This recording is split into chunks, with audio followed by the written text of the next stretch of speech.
Selamat mendengarkan podcast ini. Allah Abraham, Ishak dan Yakub, Allah Israel, Allah yang bertahta di tempat yang maha tinggi, yang kami panggil Bapa di dalam Tuhan kami Yesus Kristus. Bapa di surga, kami mohon anugerah-Mu Tuhan, agar melalui seri meeting, seminar dan KKR ini, Tuhan mengubah kami. Tuhan, kami mohon anugerah-Mu agar kami sungguh-sungguh diubahkan menjadi anak-anak-Mu yang berkenan di hadapan Tuhan. Lebih dari siapapun yang kami harapkan hadir Tuhan, kami mengharapkan Engkau. Tuhan juga menuntun hamba-Mu agar setiap perkataannya adalah kebenaran yang mengalir dari tahta-Mu yang kudus, sesuatu yang tertuang dari hati Tuhan. Jagai pikiran dan perasaan hamba-Mu, agar apa yang dialirkan benar-benar bersih. Berbicaralah yang mulia, kami sambut firman-Mu dalam nama Yesus Kristus. Amin. Silakan duduk Bapak Ibu saudaraku sekalian. Saya mendapat kehormatan untuk menyampaikan kebenaran firman Tuhan yang berjudul Better and Stronger in Christ. Better and Stronger in Christ. Sebelum kita membedah tema ini, kita harus terlebih dahulu saudaraku sekalian memahami apa yang dimaksud dengan di dalam Kristus, in Christ. Kalimat ini tentu saja sudah sering kita dengar, ya.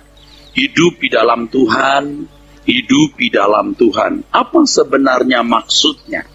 Saya khawatir kita memahaminya secara dangkal atau secara miskin, bahkan mungkin meleset, tidak kena sasaran. Di dalam Kristus artinya, saudaraku sekalian, hidup dalam persekutuan dengan Tuhan. Hidup dalam persekutuan dengan Tuhan tidak cukup ditandai pergi ke gereja, aktif dalam kegiatan pelayanan, bahkan tidak bermaksud mau menjolimi jabatan pendeta. Bahkan menjadi pendeta pun bukanlah ukuran seseorang ada di dalam Kristus. Di dalam Kristus artinya di dalam kehendak Bapa. Hidup dalam persekutuan dengan Tuhan Yesus artinya, saudaraku sekalian, hidup dalam persekutuan dalam pikiran dan perasaan Tuhan. Orang yang hidup dalam persekutuan dengan Tuhan Yesus adalah orang yang segala tindakannya, pikiran dan perasaannya, setiap kata yang diucapkan dan setiap langkah yang dilakukan seiring dengan Tuhan. Sebenarnya ini bukan sesuatu yang sulit, saudara, tapi sesuatu yang mustahil. Tetapi apa yang mustahil bagi manusia tidak mustahil bagi Allah. Tidak ada yang lebih dahsyat dalam Injil kecuali satu ini, di mana manusia dimungkinkan menjadi seperti Allah. Seperti Allah dalam arti kemampuan berpikir dan berperasaan searah dengan Dia. Tidak ada satu agama pun yang berani menjamin hal ini. Tidak ada. Kalau Tuhan Yesus berkata, "You must be perfect as just your Father in heaven is perfect," itu bukan omong kosong. Di dalam pernyataan ini Tuhan Yesus memberi peluang. Tuhan memberikan potensi manusia untuk memiliki pikiran dan perasaan searah dengan Allah Bapa di surga. Dan ini PR panjang dalam hidup kita. Selama 70-80 tahun umur hidup kita, kita harus memburu hal ini. Kalau tidak, kita setengah binatang. Really, I tell the truth. Kalau Anda tidak melakukan hal ini, kualitas Anda rendah, siapapun Anda. Sebab saudara dan saya adalah umat pilihan yang diberi potensi Tuhan luar biasa. Hanya kita yang mendapatkan exousia. Exousia. Dalam bahasa Yunani ada dua kata yang diterjemahkan kuasa. Yang pertama dunamis. Dunamis. Dunamis. Tetapi yang kedua exousia. Kalau dunamis artinya sesuatu yang menggerakkan, sesuatu yang mendorong. Ketika Tuhan Yesus berkata, kamu akan menerima kuasa kalau Roh Kudus turun ke atas kamu, Tuhan menggunakan kata dunamis. Tetapi ketika Injil Yohanes menulis, yang menerimanya diberi kuasa, itu bukan dunamis, exousia. Menerimanya sebagai apa, saudara? Biasanya kita menjawab sebagai Tuhan dan Juru Selamat. Enggak, kurang tepat. Alkitab mengatakan ia datang kepada milik kepunyaannya sendiri. Tetapi milik kepunyaannya sendiri tidak mengenalnya. Tetapi siapa yang menerimanya diberi kuasa. Menerima sebagai pemilik. Menerima sebagai the owner. Ini beda. Walaupun kelihatannya bersinggungan, tapi kurang tepat. Lebih kuat. Barang siapa menerimanya. Di Yohanes pasal 1 dikatakan bahwa tidak ada sesuatu yang terjadi tanpa dia. Kita harus ingat bahwa kita ini tanah liat, saudara. You are nothing. Ingat. You are nothing. Ingat. Jangan karena pipimu mulus, ya. Ingat. Bukan karena berlianmu 1 miliar di tangan. You are nothing. Nggak usah nunggu 2 bulan, saudaraku. 2 hari busuk kalau mati, saudaraku. Nggak usah jatuh dari Boeing 747-800 orang mati. Kesekian asin, mati. You are nothing. Ingat ini. You are nothing. Tidak ada sesuatu yang terjadi dan ada jika bukan Tuhan yang menciptakan. Dan dia berhak mengatakan, you are mine. Makanya kalau orang jadi Kristen itu harus rela kehilangan apapun untuk dimiliki Tuhan. Everything I have belongs to you, Lord. You are not your own, kata Alkitab. Kamu bukan milik kamu sendiri. Yang menerimanya sebagai pemilik diberi kuasa exousia. Hak. Hebat. Hak. Di dalam exousia tersebut manusia dimungkinkan untuk menjadi seperti bapaknya. Kalau Bapak Ibu membaca Alkitab, ayah Yakub, anak Ishak, Ishak anak Abraham, Abraham anak Terah, terus lalu sampai Adam, Adam anak Allah. Kita itu betul-betul anak Allah loh, bukan sekedar status loh. Kita itu dilahirkan oleh Allah loh Pak, Bu, dilahirkan oleh Allah. Sekarang kita mengenal teknologi cloning, saudara. Allah mengkloning dirinya. Saya pinjam kata itu supaya kita dapat frame yang lebih tepat. Allah melahirkan kita. Di Kisah Rasul Paulus mengatakan, bukankah kita ini keturunan Allah? Baca di Kisah Rasul. Kata-kata begini sering lolos dari pengamatan kita, saudara. Kita ini keturunan Allah. Ibrani pasal 12 ayat 9 mengatakan, dia Bapa segala roh. Artinya semua roh yang eksis lahir dari Bapa.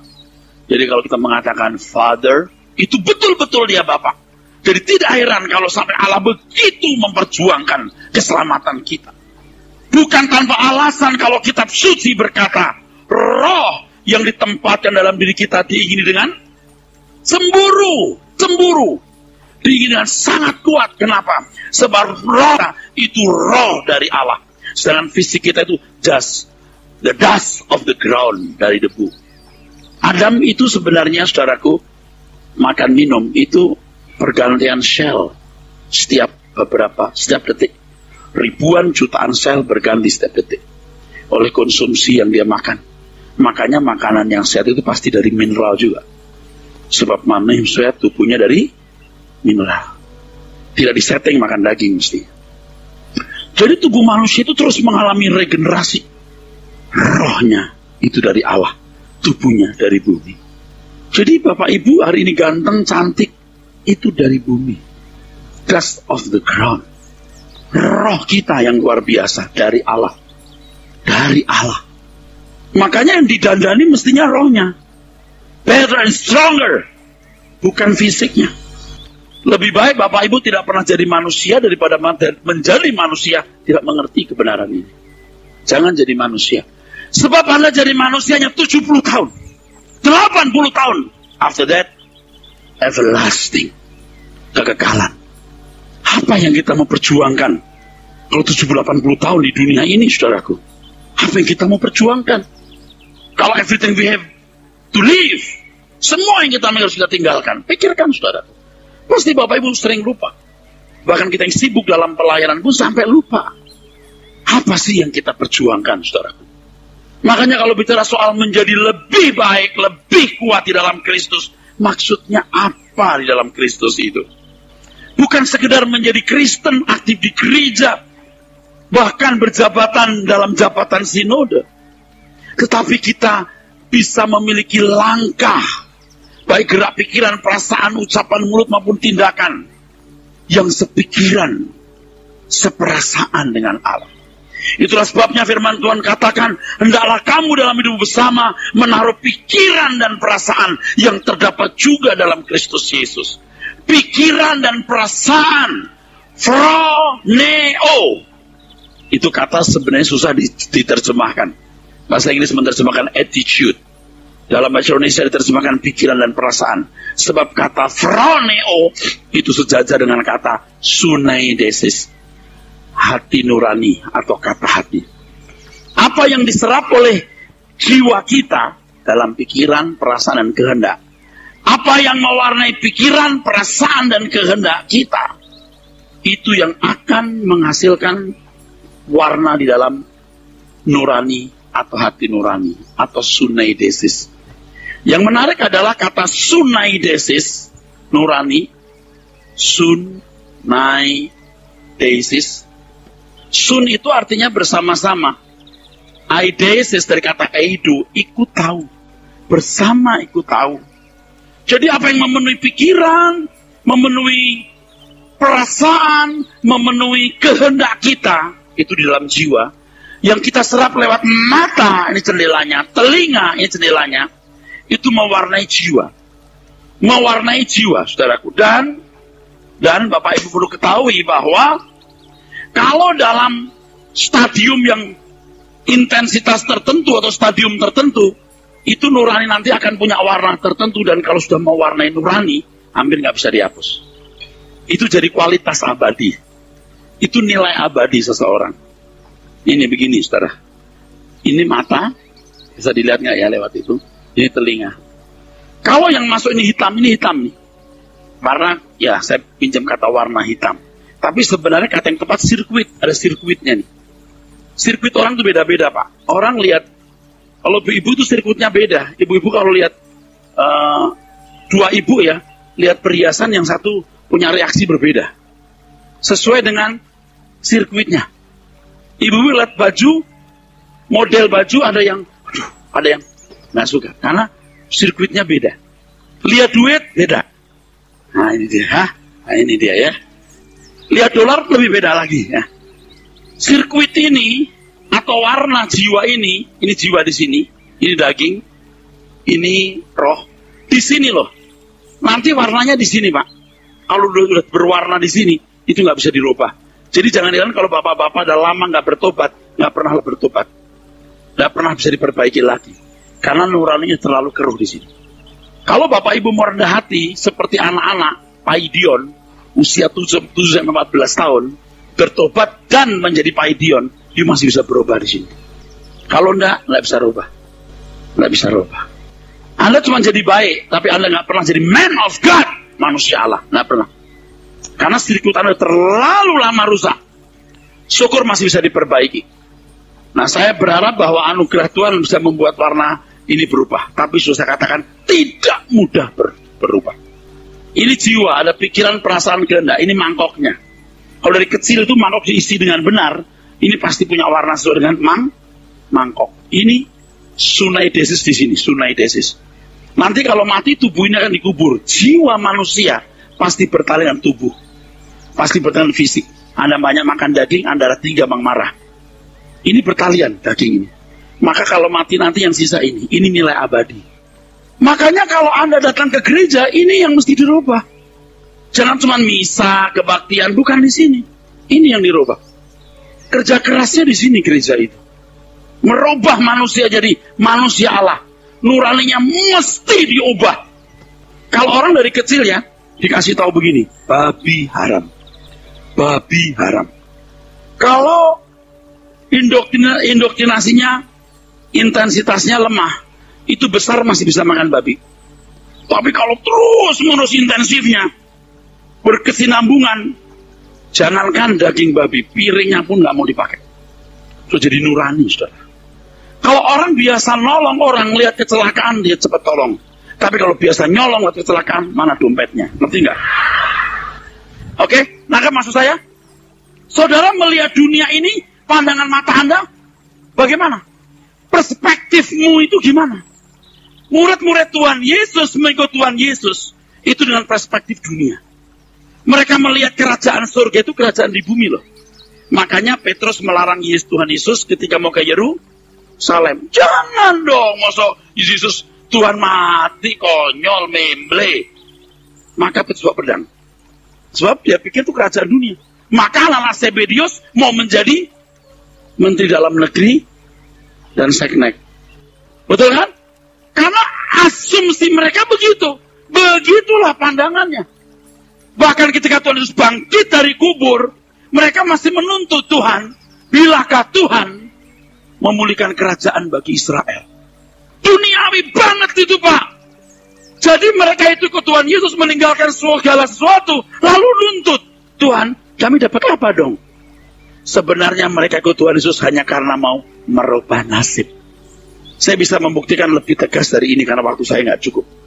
Bahwa memang sangat duniawi. Tapi ketika pikiran mereka dicelekkan oleh kebenaran, ketika 3,5 tahun mereka sekolah, lalu Roh Kudus mengingatkan segala sesuatu yang kuajarkan kepadamu. Mereka berubah mindsetnya. Anda melihat bagaimana Petrus dan murid-murid Tuhan Yesus yang lain tidak pernah berpikir duniawi sama sekali. Tidak ada duniawinya. Mereka bisa mempertaruhkan hidup luar biasa. Makanya kalau Bapak Ibu melihat Alkitab, membaca Alkitab, Bapak Ibu mengesankan bahwa saudaralah yang menjadi alamat Alkitab. Ya kan? Ini saya orang percaya. Sebenarnya Alkitab itu bukan untuk sembarang orang. Kamu umat pemenang. Yang tadi itu, kamu umat pemenang. Sebenarnya bukan untuk saudara. Untuk jemaat Roma. Kecuali Anda setia di jemaat Roma, baru Anda dikatakan pemenang. Bukan untuk orang Kristen sembarangan Alkitab itu. Alkitab ditulis sekitar tahun 40 Masehi sampai 90. Paling banyak sampai 100. Pada saat mana orang Kristen menghadapi aniaya yang luar biasa. Menjadi Kristen, kata Kristen itu mengandung bau kematian. Asli, Pak. Berani jadi Kristen, berani dibaptis, berani kehilangan harta kekayaan, berani hilang warga negaranya. Ditangkap, kehilangan keluarga, harta, bahkan nyawa. Alamat Alkitab itu untuk orang-orang seperti itu, bukan untuk sebagian saudara begini yang masih mencintai dunia. Kamu umat pemenang, itu jemaat Roma, bro. Bukan untuk orang Kristen yang tiong-tiong. Salah lo. Enak lo menang, kapan lo berantem? Sedih saya stres kalau ngomong begini. Karena banyak orang gak ngerti. Jangan sudah pikir saya sakit jiwa. Saya bukan sakit jiwa. Saya frustasi. Kamu umat pemenang. Itu jemaat Roma yang menghadapi aniaya yang hebat. Pada zaman ketika kitab Roma ditulis, orang Kristen Roma menghadapi aniaya yang luar biasa. Khususnya zaman Kaisar Nero. Petrus mati disalib dengan kepala di bawah, bro. Paulus dipancung, bro, di situ. Orang Kristen di aniaya hebat. Nero itu kurang ajar emang. Dia bakar kota Roma karena hendak memperluas istananya. Lalu juru bicara menyampaikan kepada halayak atau publik bahwa orang Kristen yang membakar kota Roma. Akhirnya orang Kristen menghadapi tentara Roma, orang-orang Yahudi yang bengis yang membenci Kristenan, dan seluruh penduduk Roma yang merasa mereka disengsarakan orang Kristen. Sengsara. Karena Kaisar Nero hendak menghabisi semua orang Kristen. Prinsipnya begini, satu hari nanti nama Yesus akan punah. Nama Nero akan berkibar di seluruh dunia. Itu Nero. Hari ini nama Yesus berkibar, Nero jadi nama anjing. Jangan main-main loh. Nah, orang Kristen itu menderita.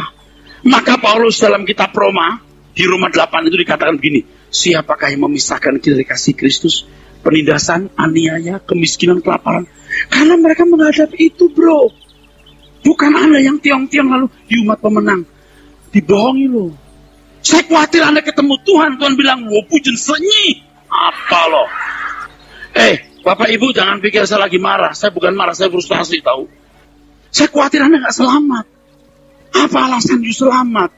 Dengan model begini bisa masuk kerajaan surga itu gimana caranya? Masuk istana Allah dalam kemuliaan. Nah kalau saudara sekarang pakaian rapi, manis, cantik, ganteng, Anda bisa masuk istana, bisa masuk hotel mewah. Tapi masuk kerajaan surga nggak dibutuhkan begini. Yang dibutuhkan tuh hati yang tulus. Pikiran perasaan Kristus itu, saudaraku. Boleh tepuk tangan, saudara. Hari ini ya, mesti kapok. Yang merasa memiliki dirinya bertobat. Selama engkau masih memiliki dirimu sendiri, Allah tidak bisa memiliki dirimu. Terserah, lu punya silakan, lu mau ambil suka-suka. Tuhan itu lembut. Kalau Kristen yang benar itu malah nyodor-nyodorin diri. Ambillah hidupku Tuhan. Bagian mana dalam hidupku yang belum engkau proses, yang masih ku pertahankan Tuhan. Harga diriku, perasaanku. Bukan berapa banyak yang sudah kita berikan kepada Tuhan, tetapi apakah masih ada sisa yang kita sediakan untuk diri kita sendiri. Aduh berat dong Pak. Ya saudaraku, keselamatan itu mahal saudaraku. Jangan seperti ibu-ibu di Surabaya yang mau naik becak mesti 10.000 ditawar 2.000. Gila itu ibu. Akhirnya supir becak kesel banget dinaikin aja. Waduh tarik di tengah tuh.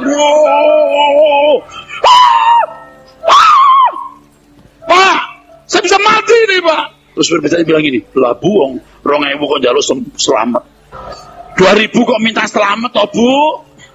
Kalau mau selamat itu 10.000. Hitung dulu anggarannya. Ikut Tuhan Yesus berarti ikut jejaknya. Nggak ada pilihan lain. Nah sekarang saudara mau jadi apa? Ini umur tambah tua. Sebentar lagi ada panggilan. Last call. Banyak bapak ibu yang saya kira nggak siap loh ketemu Tuhan. You bisa sembunyikan sesuatu di hadapan manusia. Di hadapan Tuhan you bisa sembunyikan. Makanya kalau Kristen yang benar saya ajarin, mau nggak saudara? Mau nggak? Kalau nggak mau saya pulang nih. Saudara bisa nggak hidup suci selama setahun nggak salah? Nggak bisa. Sebulan, sehari, sejam, semenit. Kalau semenit bisa, mulai dari 1 menit. Mulai dari 1 menit. Ini nggak main-main. Saya serius ngomong. Ini yang merubah hidup saya hari ini. Cuman saya lagi belajar menjaga stabilitas. Saya belum sempurna, masih banyak bolong dan salahnya. Dari menit pertama, menit kedua, menit ketiga, menit keempat, itu menit tertentu, aduh salah lagi nih, perbaiki lagi. Lalu yang kedua, ini penting. 2 ini mesti Anda simpen per menit. Amin. Yang kedua, jangan lupa nih, 2 ini coba pulang. Di buku ada tulisannya. Saudara, gini, saudara harus rela dari bangun tidur. Apa yang kau pikirkan, kau renungkan, yang kau ingini, yang kau ucapkan, yang kau lakukan, direkam, saling direkam, rela dilihat oleh orang dan tidak malu. Pikirkan ini, seakan-akan tindakan you direkam, dan memang direkam. Halo, Allah yang merekam. Jadi pikiran jorok bagaimanapun tidak akan muncul di sini. Hasrat yang buruk nggak muncul. Mau kesombongan dikikis oleh Tuhan. Tuh kamu mau sombong kan? Gitu saudara.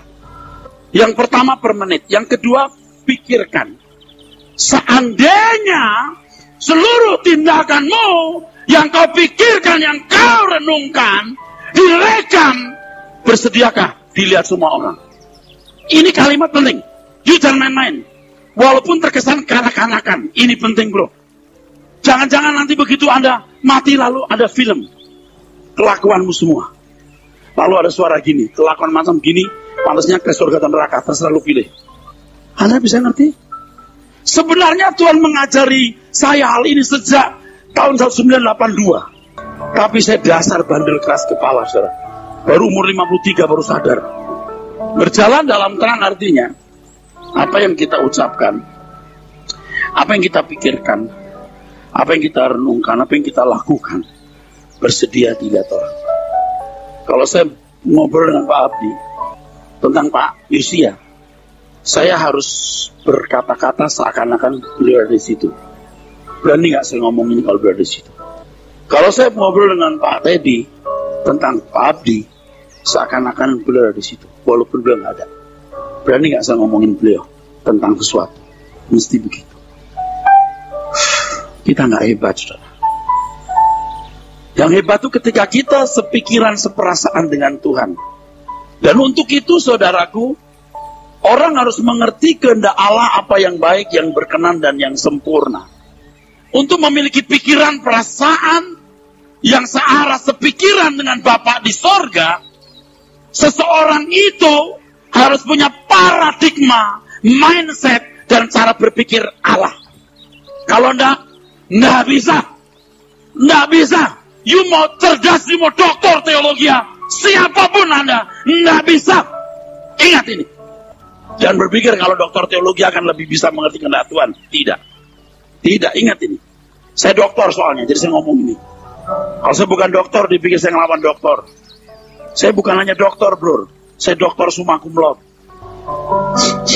Nilai saya A+, jangan tepuk tangan, takut saya. Itu bukan bikin saya benar, bikin saya sombong. Karena dulu saya jadi dokter juga karena saya ingin punya prestis. Sekian persen saya ingin punya prestis. Yang membuat saya mengerti firman Tuhan bukan karena saya dokter sebenarnya. Tapi ketika kita sungguh-sungguh punya komitmen untuk benar. Tuhan, hidupku singkat. Selamatkan aku, Tuhan. Kalau jam 1 pagi, kemarin masih setengah 1 pagi, mendekat jam 1 saya masih angkat tangan dan berkata, Tuhan, selamatkan hidupku. Loh, kok kayak belum selamat? Aku mau berkenan, tolong aku, Tuhan. Aku mau sepikiran, seperasaan dengan Engkau. Karena sudah lama aku memiliki paradigma, mindset yang salah. Even saya pendeta dan doktor teologi. Tapi puji Tuhan tentunya dengan saya sekolah teologi, saya mengerti bahasa asli dan lain sebagainya, saya menjadi guru. Ya. Makanya saudara, kalau saya ke daerah-daerah, saya nggak pernah buka cabang. Ya. Jakarta saja lah. Karena saya perlu SDM dan kapital untuk mendukung saya. Di daerah tidak akan buka cabang.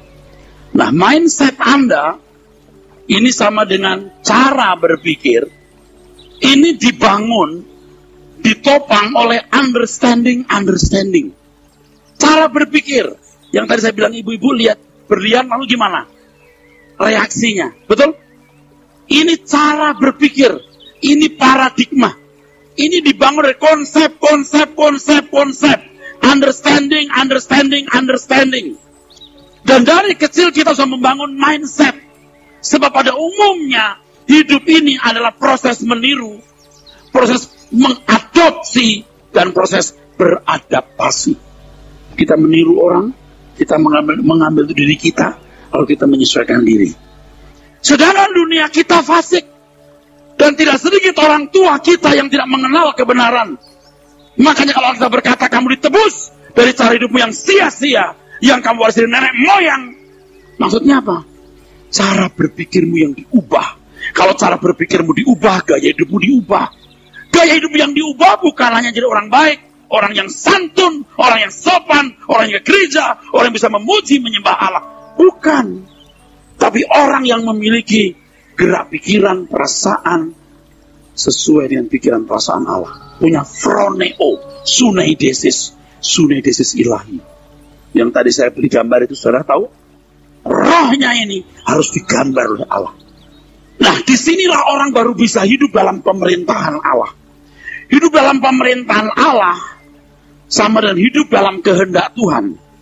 Itu tidak cukup difasilitasi oleh hukum.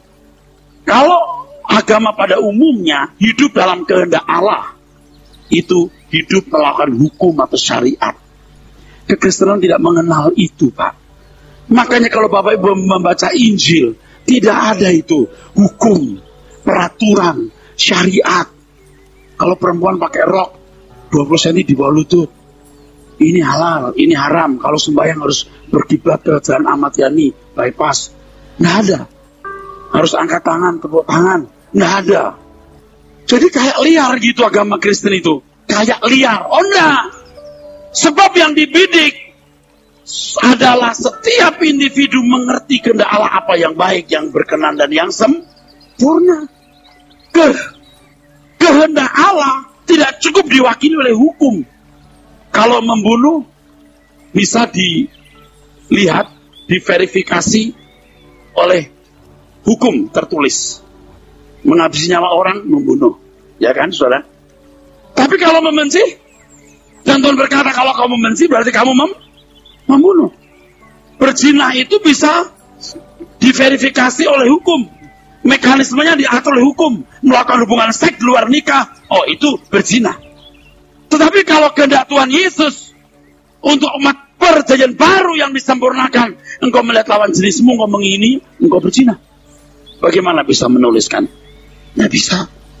Makanya kalau orang Kristen baik saja tidak, gimana mau sempurna? Masih bersama saya? Saudara dipanggil untuk punya hati yang peka dengan Allah. Apa yang dia kehendaki. Kalau Allah marah, aku marah. Kalau Allah menghendaki aku tidak marah, aku tidak boleh marah. Suka-suka Tuhan. Kalau aku miliknya, aku tidak berat senang kalau dia nggak senang. Aku tidak berat marah kalau Tuhan nggak suruh saya marah. Itu baru namanya hidup dalam pemerintahan Allah. Itulah perwujudan dari cari dahulu kerajaan Allah dan kebenarannya. Itu. Datanglah kerajaanmu, jadilah kehendakmu di bumi seperti di surga. Itu maksudnya. Tepuk tangan.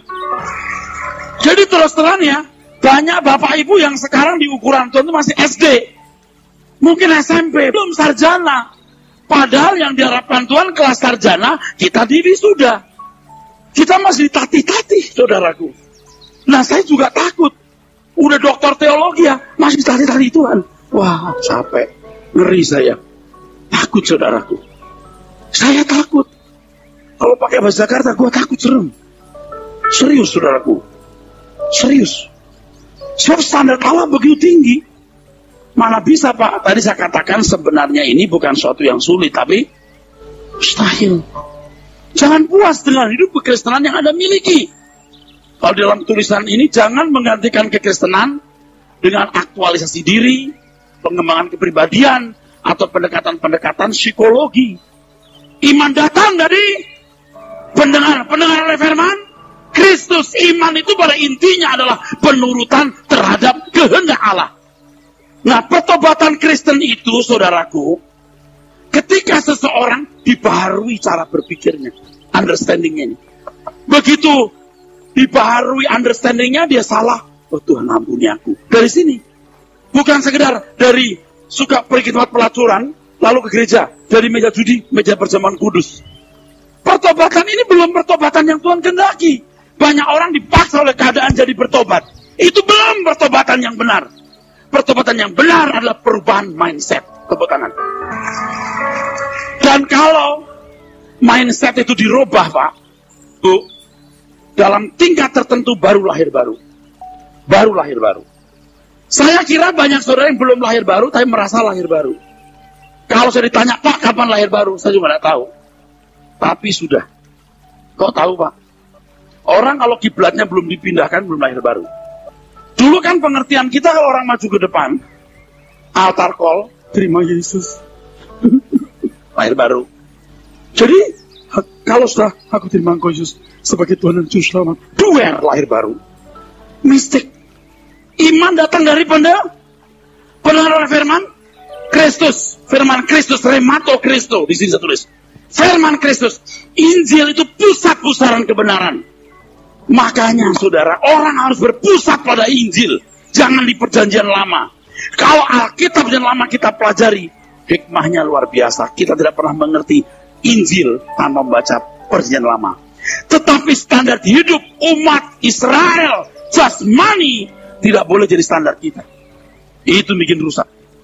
Standar kita satu, pribadi Kristus.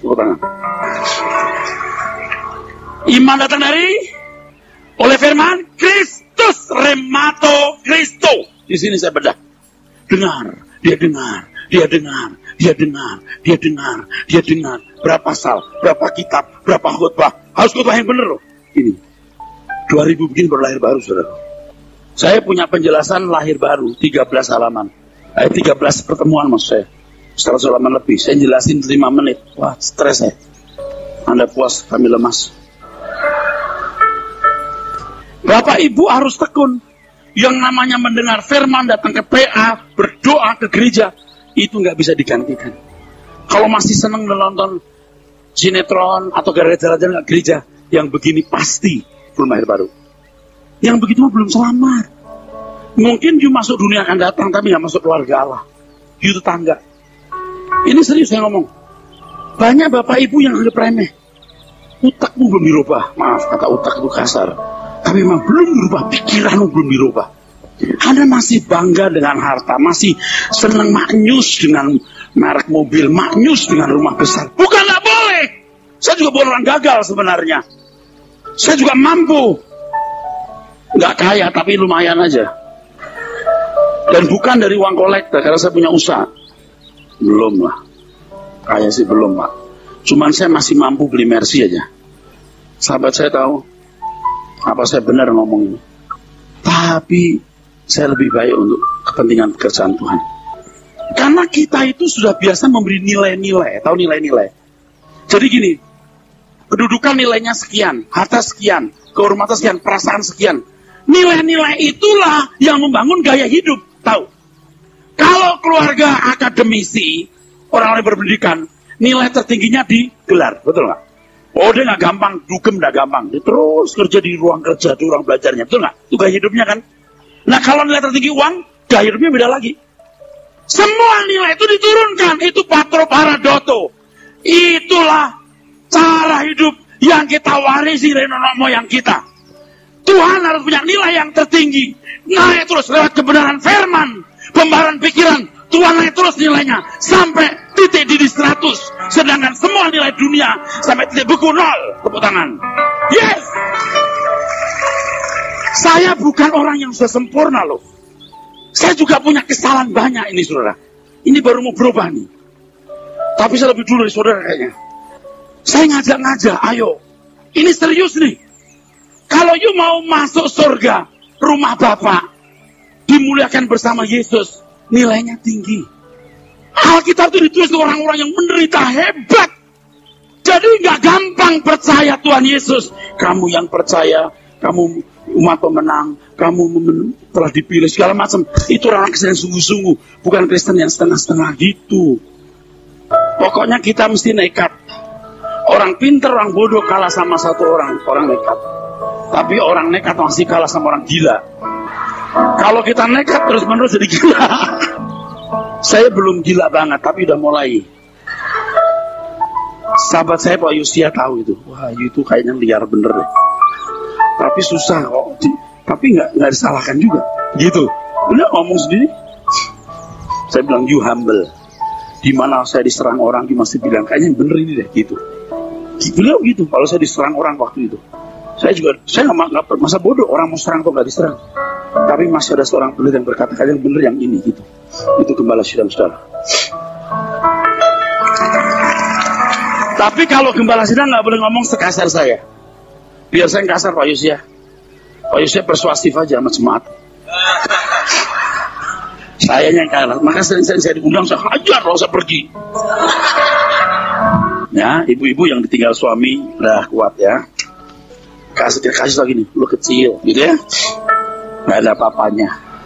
Anda yang rugi bisnis dari kaya raya jadi pas-pasan, jangan kecewa. Itu cara yang terbaik dan keadaan yang kondusif. Anda bisa terima khotbah saya. Kalau you kaya, you hebat, dengar khotbah begini, halah, pendeta. Gitu. You ngeludahin saya, nggak apa-apa, ntar gue ludahin lo gantian. Harta lo gue ludahin, tahu nggak? Gue ludahin harta lo. Hartaku sendiri aja nggak sehargai, apalagi hartamu yang saya tidak berhak pakai. Jangan sombong. Kalau dia bilang, kau begitu, kita lihat belakangan hari. Kita selesaikan secara jantan nanti. Di langit baru, bumi baru. Gua lihat lu di mana? Sombong kali ini orang. Ini bukan menghina orang kaya atau orang terhormat. Jangan sok. Itu debu. You nggak lama dibawa ke Kwiling, Sandiago Hill. Tunggu. Gak percaya loh. You cari Tuhannya nggak boleh setengah-setengah. The only world I have. Satu-satunya dunia yang kumiliki mencari Tuhan. Soal harta, you kerja baik-baik orang Jepang. Dari sekian banyak orang Jepang, 0,91% orang Kristennya makmur tuh. Jangan lakukan Tuhan, saudaraku. Anda kerja baik-baik, Allah berkati. Sekarang carilah Tuhan dengan sungguh-sungguh. Cari firman Tuhan, belajar Alkitab, setiap hari meditasi ketemu Tuhan. Oh, dukun bisa ketemu tuyulnya, masa kita nggak bisa ketemu Tuhan Yesus? Ini perhatikan saudaraku. Kalau Anda masih mencintai dunia, Anda itu menyembah iblis. Kasihan, cantik-cantik begitu menyembah iblis. Iya, kasihan. Ganteng-ganteng menyembah iblis. Kasihan. Anda harus punya komitmen atau tekad. Di dalam makalah kita bagaimana jadi strong, jadi better, itu punya komitmen. Aku pilih Tuhan. Ada seorang orang dekat saya yang suka pergi bersama-sama saya. Dia berkata, Pak, yang benar itu mengasihi Tuhan dulu, baru mengerti firman, atau mengerti firman, baru mengasihi Tuhan. Dua-duanya. Meninggalkan dunia dulu, baru mengerti firman, atau mengerti firman, baru meninggalkan dunia. Dua-duanya. Tapi satu yang gak boleh kita padamkan, punya tekad. Ini gak bisa Tuhan paksa. Ini Tuhan gak bisa paksa, bro. Kalau Tuhan paksa Yuntu meninggalkan dunia, bisa paksa Yuntu mengasihi Tuhan yang dia tidak. Tuhan jahat. Oh, itu keadilan Tuhan. Oh, gak mungkin Tuhan keadilannya begitu. Karena keadilan yang diajarkan Tuhan kepada saya bukan begitu modelnya. Tapi itu keadilan Tuhan. Tidak. Tuhan tidak mengajarkan kepada kita keadilan model begitu. Setuju gak? Enak aja Tuhan mau tentukan yang sono punya hati mengasihi Tuhan, yang ini kagak. Nggak mungkin. Karena Tuhan mengajarkan keadilan kepada saya tidak seperti itu. Masing-masing individu punya free will untuk menggerakkan hatinya. Harus punya satu komitmen. Aku memilih Tuhan Yesus. Saya tiap hari loh, hampir tiap hari, nggak berlebihan. Bisa tiap hari berkata begini, aku memilih Engkau Allah Israel, Allahnya Daniel, yang kepadamu ia berdiri dan menyembah. Aku pilih Engkau Allah Israel, yang putramu Tuhan Yesus Kristus. Aku mau mengabdi kepadamu Bapa seperti putramu. Dan aku minta satu hal ini, kalau boleh aku memaksamu, buat aku seperti putramu. Gitu. Saya paksa diri saya. Saya jelek. Saya mau benar. Saya paksa diri saya berubah. Kalau sampai saya mati, saya belum mencapai tingkat yang memuaskan hati Allah. Terus terang, saya takut. Tapi Pak, kita diselamatkan bukan karena perbuatan baik. Saya setuju. Jalankan baik, bro. You sempurna pun akan selamat. Sebab keselamatan melalui korban Yesus kayu salib. Dosamu dari A sampai Z ditebus, selesai. Tapi orang yang ditebus itu berhutang untuk hidup menurut roh, bukan menurut daging. Kau tangan. Kamu berhutang. Jadi kalau kamu ditebus, kamu gak merasa berhutang, kamu menghina salib itu. Maka di sini ada penjelasan, jangan hidup sebagai seteru salib Kristus. Seteru salib Kristus artinya tidak hidup sesuai dengan maksud tujuan salib itu diadakan. Tujuan salib itu diadakan untuk mencetak manusia-manusia ilahi yang pantas disebut anak-anak Allah. Kita harus meresponi, bro. Bu, harus meresponi. Nah, saudara sudah biasa meresponi dunia. Kita begitu lahir, kita dipaksa memberikan nilai-nilai. Harganya berapa? Padahal nilai-nilai itu menentukan gaya hidup. Jadi kita dipaksa punya gaya hidup yang salah, yang fasik. Tapi sekarang setelah kita mendengar Injil, kita berkata, aku memilih itu. Walaupun kita masih punya gaya hidup yang salah, tapi kita belajar berubah. Setelah mengerti hal ini, saya merasa pelayanan jadi berat. Karena gereja harus punya dua hal. Kalau dua hal ini Anda nggak miliki, tutup gereja itu. Dia pasti tipu. Dua hal. Satu, dia harus punya kebenaran yang diajarkan. Alkitab katakan, feed my lamb, beri makan domba-dombaku. Diterjemahkan, gembalakan domba-dombaku. Saya tulis juga di sini. Kebenaran yang merubah hidup kita. Kebenaran yang memerdekakan kita. Yang kedua, ini paling berat. Siap dengar? Siap dengar, saudara? Yang kedua, contoh, teladan. Kalau Tuhan Yesus hidup pada zaman sekarang, model apakah dia? Semacam apa dia? Kalau aku tidak berbuat dosa, bukan karena aku malu, aku tidak bisa jadi contoh. Saya hampir tidak ngurus anak-anak. Waktu di Petamburan jadi guru, jadi dosen, jadi kepala asrama, jadi rektor, jadi ketua lembaga. Saya nggak ngurus keluarga dengan baik. Istri saya sekarang lututnya mungkin nggak akan disembuhkan, nggak bisa disembuhkan. Naik turun lantai 4. Waktu hamil punya anak, gendong anak, sini Pak, dan nggak bisa diperbaiki. Itu harga mahal yang harus saya bayar jadi kepala asrama. Begitu rewot ministry berdiri dari pagi sampai pagi, saya sering nggak pulang ke rumah. Dengan jumlah jemaat yang cepat berkembang sekian ribu dalam waktu singkat. Orang maunya Erastus. Kalau belum dibesuk Erastus, belum dibesuk pelayan Tuhan. Waduh. Dan saya orang punya gampang paiseng egois, jadi saya mesti pergi. Ya udah, saya nggak ngurus anak. Jadi apa anak saya? Anak saya gadis berkata begini, Mama kok mau kawin sama papa? Nanti kalau saya kawin, saya akan sama pendeta. Itu anak perempuan saya. Anak laki-laki saya mau jadi satria baja hitam, saudara sekali. Artinya tidak mau jadi pendeta. Tapi saudaraku, papanya itu punya roh. Dia pasti melihat apa yang dikejar papanya. Dia melihat contoh hidup saya. Yang satu, yang laki-laki sudah jadi PDP hari ini. Departemen remaja, dia masuk sekolah Alkitab, walaupun sekolah di sekolah Alkitab. Bentar Pak, dan takut saya tepuk tangan. Cuma saya mau kasih tahu gini, sebenarnya secara umum saya gagal, tapi spirit itu bisa ditularkan ke anak. Kalau anak saya yang perempuan bilang, Pap nanti lulus SMA, saya sekolah teologi ya. Oh boleh nak. Dia mirip mamanya, putih cantik, dia nggak mirip saya, saudaraku. Nggak apa-apa, karena juga perbaikan generasi, Bu. Kalau papa mamanya bener, anak akan ikut. Nggak bisa enggak. Spirit orang tua mesti diteladan. Jadi pendeta, aktivis ini Pak, contoh. Salam sapamu tulus, sikapmu hidup, menunjukkan bahwa Yesus hidup di dalammu. Setiap aktivis harus jadi contoh. Kalau enggak, jangan jadi aktivis. Kasihan kepala sedangmu. Harus jadi teladan. Itu yang mahal. Kalau dulu saya tahu bahwa jadi pendeta jadi teladan, mungkin saya mikir 2 kali jadi pendeta. Ini yang sukar. Saya juga manusia yang punya salah, yang temperamen, yang bisa bikin dosa, tapi nggak ada pilihan. Orang kan melihat Yesus yang benar-benar pernah hidup. Apakah betul-betul pernah hidup? Yesus diceritakan dalam Alkitab, apakah benar-benar hidup? Iya. Dan itu bisa dibuktikan lewat hidup seorang hamba Tuhan dan para aktivisnya yang menampilkan kehidupan pribadi Kristus.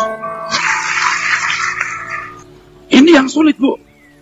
Jadi ketua BBI, ketua wanita, ya, komisi wanita, pemuda, satu saja jadi teladan. Ini penting. Masalahnya itu nggak gampang. Nggak udah terlanjur dijoroknya di situ. Apa dijoroknya itu? Didorong di situ, nggak ada pilihan, dan itu bagus loh, bagus dipaksa di situ. Ketua komisi pemuda atau usia indah, ayo kita menjadi teladan, yuk kita belajar, ayo dalam seluruh sikap dan perbuatan kita. Jemaat akan ikut, anak-anak kita akan ikut. Dilihat bapaknya kenapa begini ya, kenapa sih waktu papanya di mimbar nangis, di rumah nangis, ada apa sih? Pasti terbawa.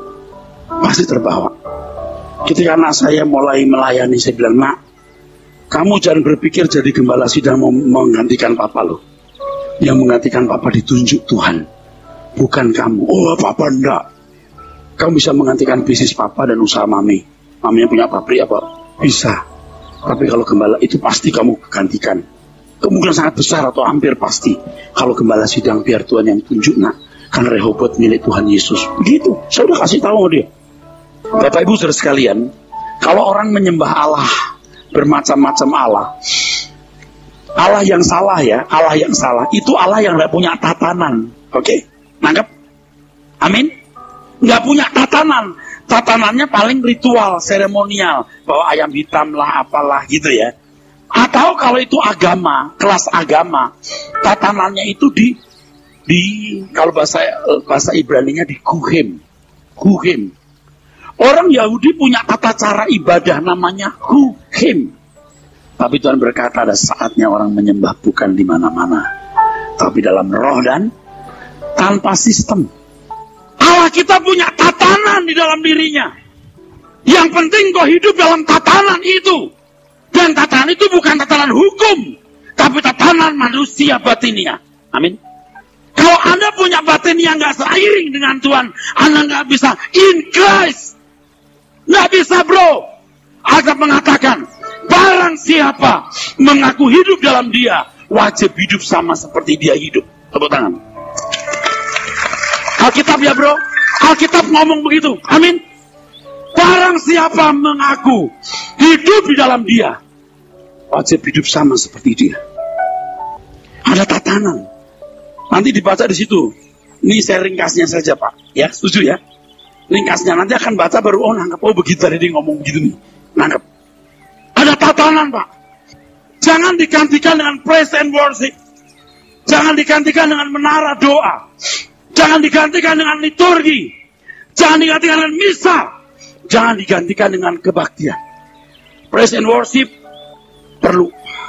Tetapi jangan menggantikan tatanan yang harus Anda miliki setiap hari. Manusia batinnya. Menyembah itu proskuneo. Proskuneo artinya memberi nilai tinggi Tuhan. Begini Bapak Ibu yang saya hormati, saya kasih dalam Tuhan. Proskuneo artinya memberi nilai tinggi. Ini sama dengan sakah bahasa Ibrani. Tunduk. Kalau hadir di sini Bapak Jokowi yang di depan mulai berdiri. Yang di situ pada berdiri semua kan bisa. Punggungnya aku masih senyumi. Dia tidak mengatakan Bapak terhormat, Bapak seorang yang pantas dihargai. Seorang Jokowi, belum Bapak Presiden. Bagaimana kalau Bapak Presiden yang sekarang di London, udah balik belum, nggak tahu. Nggak pakai bilang yang terhormat, yang mulia, tapi begini. Ini bahasa batin, bukan bahasa perkataan. Dengan Tuhan pun juga begitu. Bukan hanya kau layak dipuji, kau layak disembah, haleluya. Aduh Pak, itu banyak orang tekniknya pinter. Teknik gak boleh menggantikan tatanan yang harus Anda miliki. Bahwa setiap hari Anda menghormati Tuhan sepantasnya. Kalau terlanjur memberikan nilai tinggi dunia, susah Pak. Menurunkan harga itu susah. Bahkan megap-megap di ujung maut pun sampai tidak sanggup lagi menurunkan harga. Udah terlanjur melekat di sini. Tidak bisa digantikan dengan kami menari di hadapanmu. Tidak bisa. Bukan tidak boleh menari. Bukan oleh praise and worship. Jangan menggantikan dengan menara doa. Sembahyang 3-4 jam di situ. Bukan tidak boleh. Hidupmu setiap hari itu harus mewakili seluruh ibadahmu kepada Tuhan. Tepuk tangan saudaraku.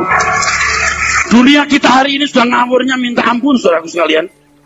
Hal-hal yang begitu prinsip, yang begitu penting, digantikan dengan hal-hal yang tidak prinsip. Waduh, sedih saudaraku.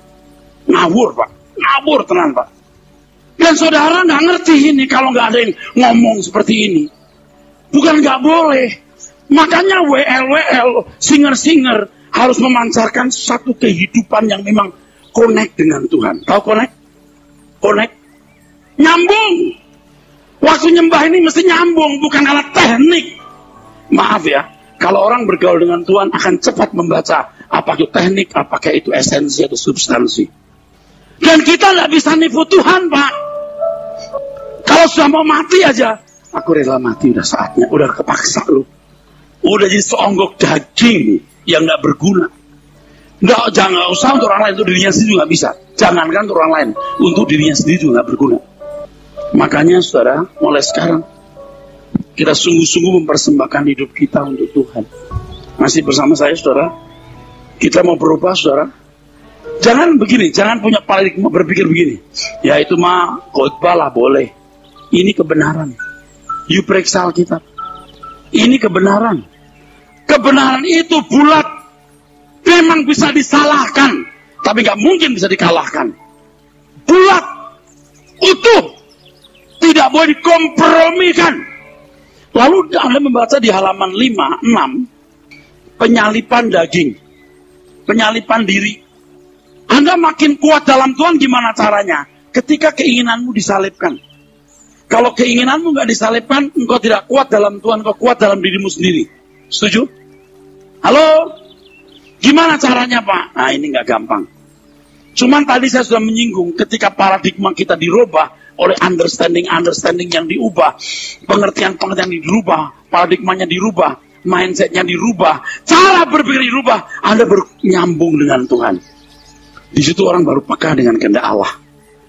Ketika peka dengan kehendak Allah, Anda tahu hal-hal yang tidak patut Anda bawa kepada Tuhan.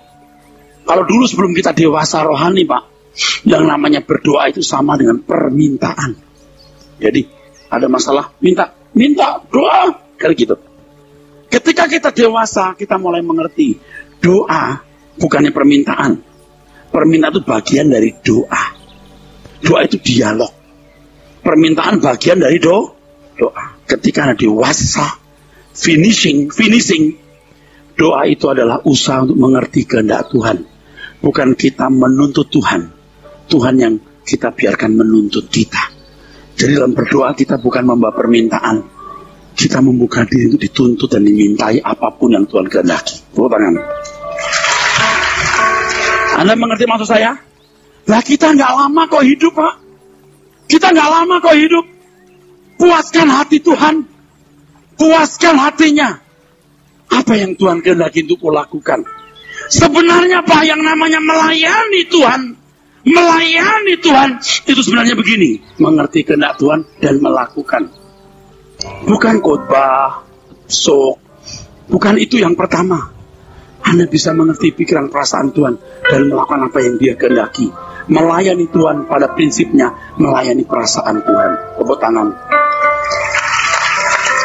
Anda masih bersama saya? Usahakan itu, Pak. Mungkin, Pak, kalau Anda kejar, mungkin bisa memuaskan hati Tuhan, menyenangkan hati Tuhan. Itu pelayanan yang sesungguhnya. Baru you ngasih apapun yang you mau kasih. Kalau orang merasa udah kasih 10%, udah ngasih perpuluhan. Bro, jangankan 10%, bro. 90 pun masih kecil. Jangankan 90, Pak. 100-100-nya you kasih. Belum tentu benar. Apa gunanya engkau memberikan seluruh hartamu tanpa kasih? Kasih itu apa?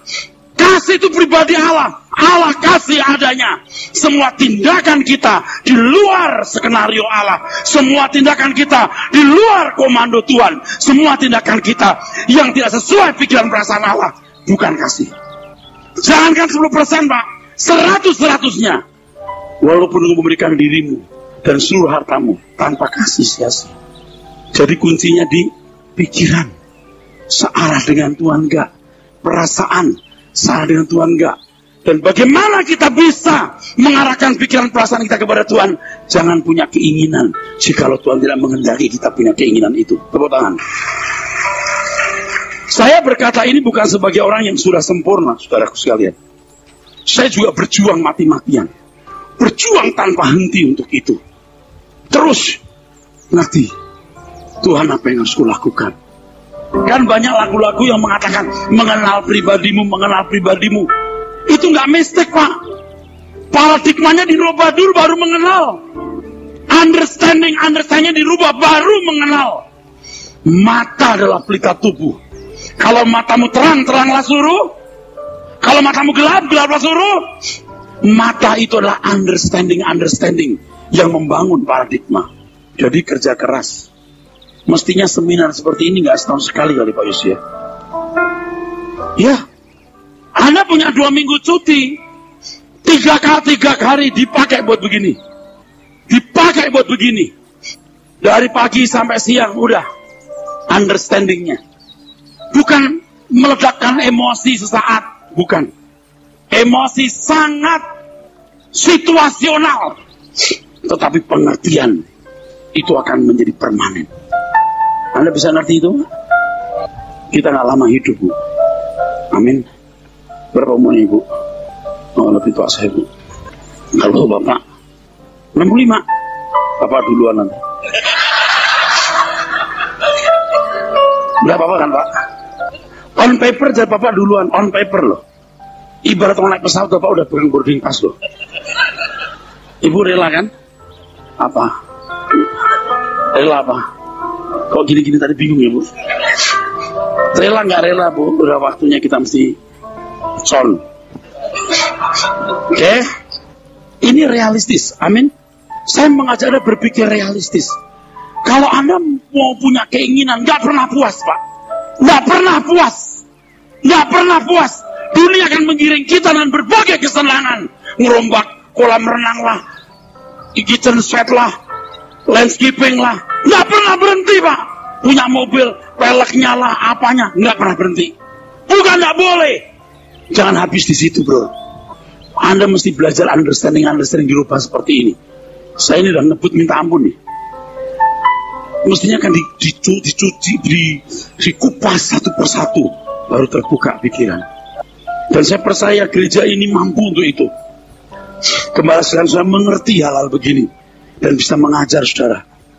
Kalau ngomongnya, saya pasti lebih kasar dari beliau. Karena saya diundang, suka-suka saya ngomong.